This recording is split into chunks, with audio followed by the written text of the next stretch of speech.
Hello বন্ধুরা, যাদবপুর ইউনিভার্সিটিতে গত 31 তারিখ মেরিট লিস্ট প্রকাশিত হয়ে গেছে আর্টস সাবজেক্টের। তো কোন সাবজেক্টের কবে রিপোর্টিং টাইম আছে সেটা দেখে নেওয়া যাক। বাংলার যেমন রিপোর্টিং টাইম হচ্ছে, বাংলার রিপোর্টিং টাইম দেখো 7ই আগস্ট আছে দুপুর 11টা থেকে। ইংলিশের রিপোর্টিং টাইম হচ্ছে, দেখো এখানে দেওয়া আছে আগস্ট 5 তারিখ দুপুর 11টা থেকে। এরপরে কম্পারেটিভ লিটারেচারের ভ্যারিফিকেশান হচ্ছে আগস্টের 8 তারিখ, আর নিচে সমস্ত সাবজেক্টের সিটগুলো দেওয়া আছে। এবার এটা দেখো লেখা আছে ইকোনমিক্সের আছে হচ্ছে 5ই আগস্ট। সব কিছুই রিপোর্টিং টাইম হচ্ছে দুপুর 11টা থেকে, আর নিচে হচ্ছে সিট ম্যাট্রিক্স দেওয়া আছে।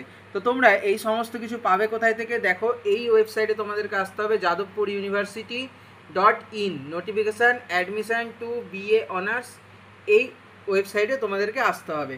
অথবা তোমাদেরকে সরাসরি চলে আসতে হবে যাদবপুর ইউনিভার্সিটি .in দিয়ে এই লিঙ্কে